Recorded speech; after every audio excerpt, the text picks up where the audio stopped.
Good morning, students.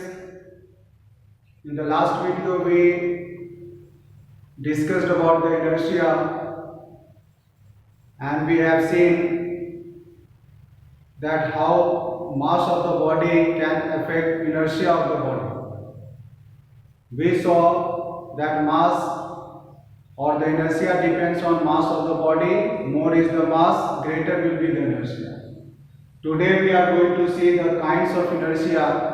So there are two kinds of inertia, that is inertia of rest and inertia of motion.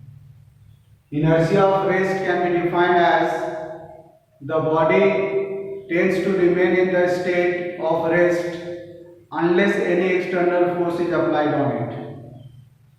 Now we have some examples based on inertia of rest. Let us see that. First is when a train suddenly starts moving forward, the passenger standing in the compartment tends to fall backwards. Suppose if I am standing in the train or in the compartment of the train, and if the train suddenly starts, I fall backward. What is the reason behind? The reason can be given on the basis of Newton's first law of motion. You know, when we are standing in the train or in the bus, our lower part of the body is in direct contact with the floor of the bus or the train. That is, when the train moves, the lower part of the body suddenly comes into motion or shares the motion with the moving train, but the upper part of the body, due to inertia of rest, will remain at rest. Because you can understand, it is the lower part of the body that experiences some force, and so it moves in the forward direction along with the moving train, but the upper part of the body, since no force is applied on the upper part of the body, due to inertia of rest, it remains at rest. So due to this, the lower part of the body moves ahead and the upper part of the body is left behind, so we fall backward. Second is when a hanging carpet is beaten with a stick. I repeat, when a hanging carpet is beaten with a stick, the dust particles start falling out of it. It is a very common thing you might have seen people doing in order to remove dust from the carpet.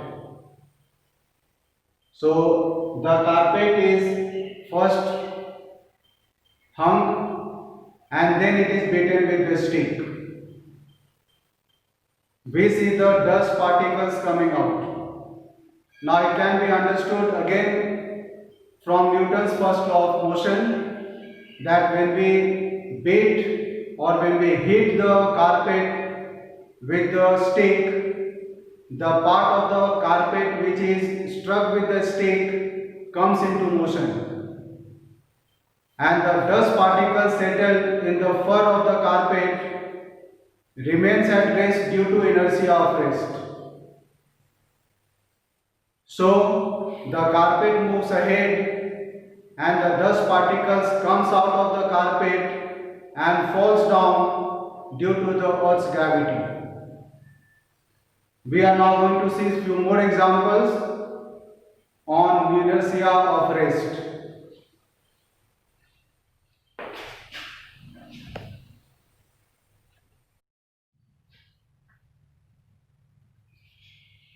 Next is on shaking the branches of a tree, the fruits fall down. You also must have done this to pluck the fruit, not to pluck the fruit, actually to make the fruits fall, we shake the branches vigorously. So why does it happen that the fruits fall on giving jerk to the branches or on shaking the branches? The reason is when we shake the branches, it is the branch that will come into motion, but the fruits due to inertia of rest will remain at rest. As a result, the branches move ahead and the fruits roots get detached from the branch and falls down under the action of gravity. Fourth one, on striking the point at the bottom of a pile. You might have played the carom and you might have seen that when we hit the pile of the coins, you find the bottom coin only moves ahead and the remaining pile does not move at all, it remains intact.